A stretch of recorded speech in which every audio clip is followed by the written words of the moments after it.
It's the festive season. Is it safe to travel on our roads? What to do and what not to do? Well, Samkele is here to explain and verify.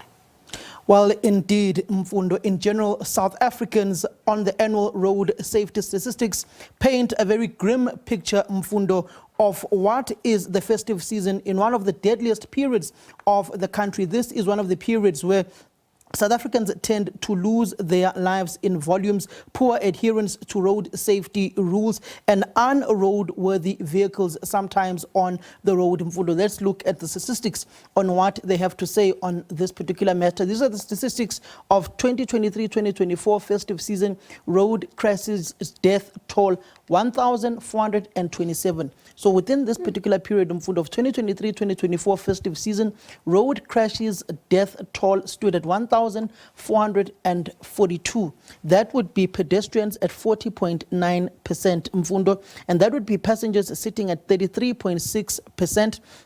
and drivers at 24.6%, and then cyclists at 0.8%. As you can see, this particular pie chart points a very grim picture that the most fatalities of the people who lose their lives during this particular season, Mfundo, is that of pedestrians. Then it goes to passengers within vehicles, which is 33.6%, and then drivers is at 24.6%, and then cyclists is at 0.8%, Mfundo, during these festive times. Throughout the festive seasons within the country, this is the most deadliest season. Then we go to the next particular slide, Mfundo, which looks at the ages of the festive season of the people who lose their lives. This is South Africa's festive season car crash fatalities, the trends, Mfundo. The most fatalities are between those who are between 25 and 44 years old. So 25-year-olds and 44-year-olds, people who are relatively still starting their lives, and those who are just entering the prime of their life, particularly within the working space and business, tend to lose their lives at 44 years old. Human factors are a huge concern. Human factors are one of the main reasons of these particular fatalities. It is sitting at 80.8%. So either you are drunk, sleeping, or you are not adhering to the road and safety rules that are there and stipulated by the South African government and also by the World Health Organization. Vehicle factors, this is sitting at 8.8%. This is about the safety of your vehicles, tires, whatever may be wrong with your vehicle. What a stark contrast from 80.8% being human factors, that most of the accidents, 80% as a result of just human error perhaps, and then vehicle factors just 8%. Indeed, it is a huge concern because it actually speaks to the adherence of humans on the road safety rules, speed limit, roadworthiness of their vehicles, whether you are tired, not tired, drunk or not drunk.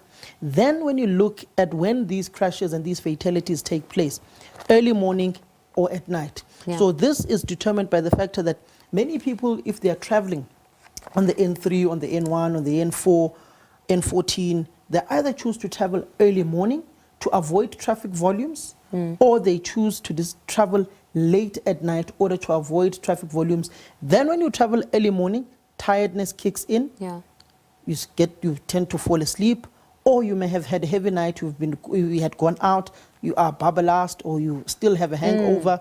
That may be a factor. Also at night as well. Many people tend to, after having a nice time out with their friends, then decide to travel long distance and thinking nothing will happen to them, and the fatalities take place. These accidents occur on the 1st, 3rd, and 4th weeks of the December period, Mfundo. But then now, according to the Road Traffic Management Corporation, the state, at least 12,400 people died in South Africa between 2022, January and December. How much does this cost the economy? It costs the economy a lot, Mfundo. Recently, the Minister of Transport, Barbara Creecy, said that road crash fatalities cost the economy 205 billion rands, which translate into a whopping 2.74% of the GDP of 2023.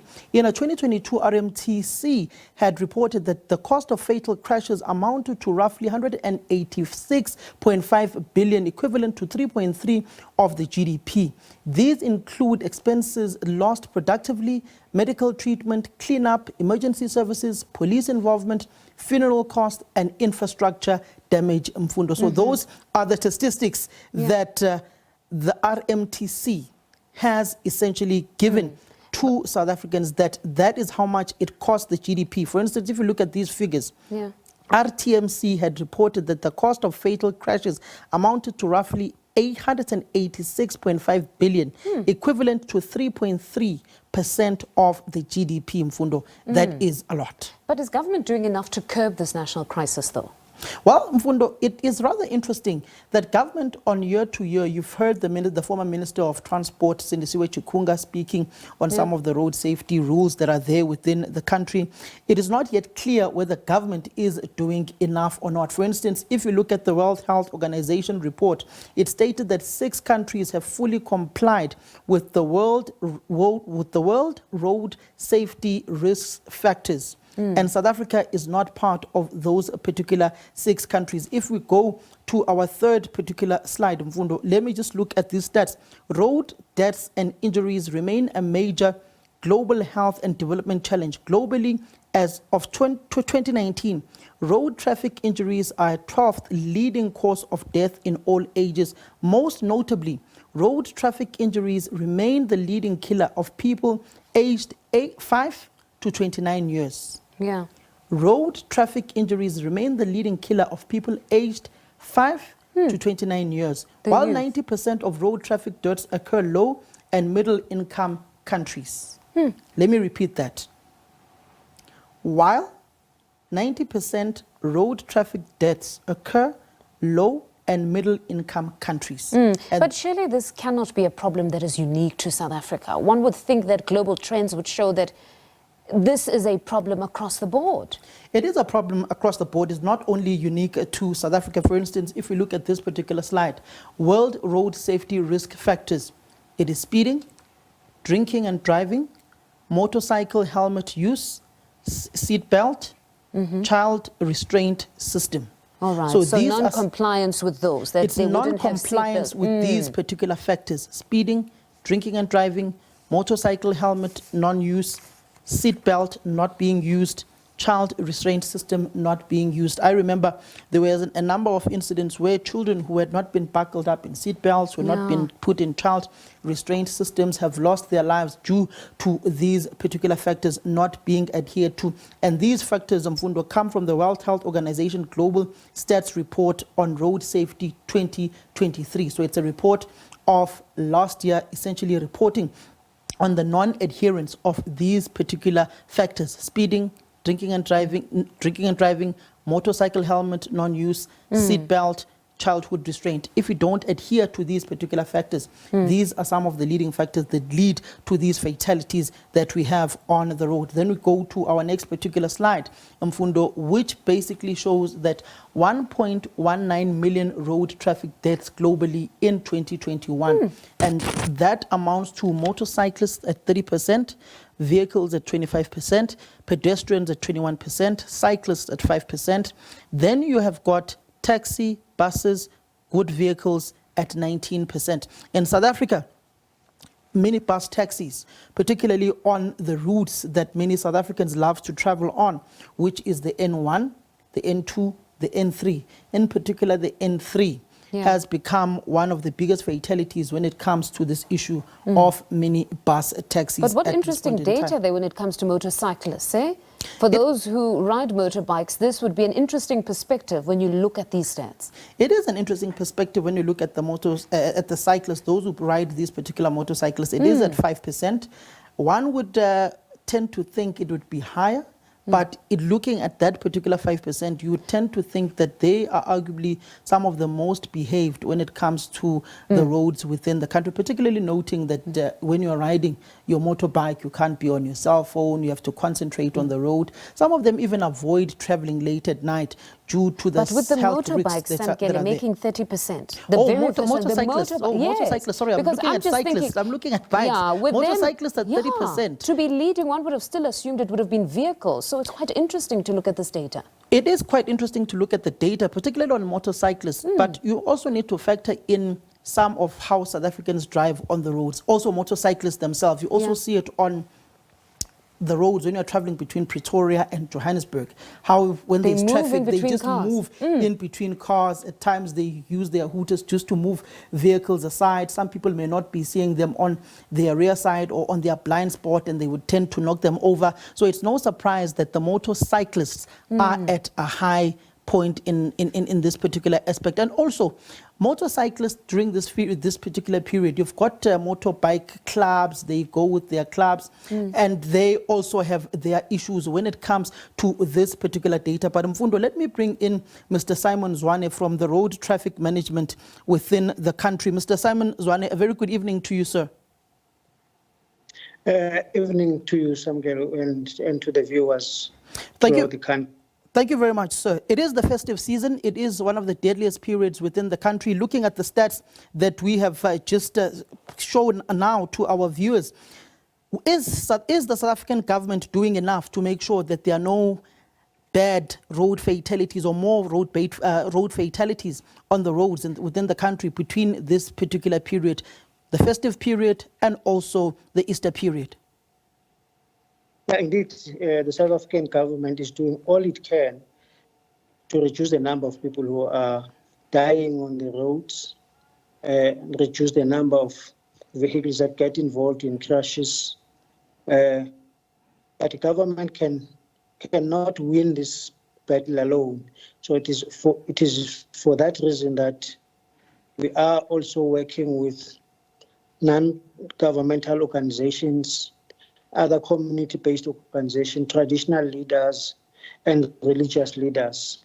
Even the King of Amazulu has supported our road safety campaign for this festive season. So we think that with as many voices as possible speaking on this one issue, we should be able to make sure that the message of road safety reaches as many. Mr. Zwane, we seem to have lost you there. That was Mr. Simon Zwane, who comes from RTMC from South Africa. But Mfundo, it's a grim picture, particularly on that last slide. When you look at 30% motorcyclists, 2 or 3 powered riders, 25% of occupants of vehicles, 21% pedestrians. Then you look at 5% cyclists, 19% of occupants of vehicles. Then you look at some of what drivers are cautioned on. Drivers are cautioned on fatigue, drunken driving, texting and driving, speed limit and road signs, safe vehicle and good condition. These are some of the conditions that the South African government and experts are warning South Africans, particularly when you look at experts in the road safety say South Africa is a culture of driving with impunity, where drivers regularly flout the laws of the road because of a lack of consequences. Speeding, drunk driving, texting while driving is a commonplace because there is simply not enough law enforcement to curb this particular scourge. Then on the last particular issue, you look at the popular routes during the festive season in Mfundo. Yeah. It is the N1, the main route between Cape Town, Johannesburg to Beitbridge. N2, the main highway along the Indian Ocean coast. N3, the route connecting Johannesburg and Durban. Those are the routes that are the most popular during this particular festive season, Mfundo. No, very worrying figures, but hopefully this installment of Explain and Verify will serve as a deterrent for many to say, just obey the rules of the road and drive with caution so that you don't make it and become one of those statistics and we lose you. Well, indeed, many South Africans, particularly during this period, they tend to be relaxed. They tend to want to, those who have worked throughout the course of the year, who have accumulated new assets, new vehicles, German machines, or you go to your Range Rovers within the UK, or you go to your American muscles. They want to show off these high-performance vehicles that they have and tend not to adhere to road safety rules. You'd remember some of them even get pulled over and arrested for traveling at 160 kilometers per hour, going up to 230 kilometers per hour. Pure and sheer recklessness during this particular festive season would get South Africans highly excited, and they don't think of the safety of the next person. Because on the road, Mfundo, I may be driving a Samkele, but I'm not driving alone. I'm driving with Mfundo, Simpiwe, Noktula, and many other South Africans that are also on the road who also need to be safe. And if I don't adhere to the safety rules of the country, I put your life at risk. The decision one takes do have consequences for others, unfortunately. Samkele, thank you very much for today's installment of Explain and Verify. More news on the other side of this break. Do stay with us.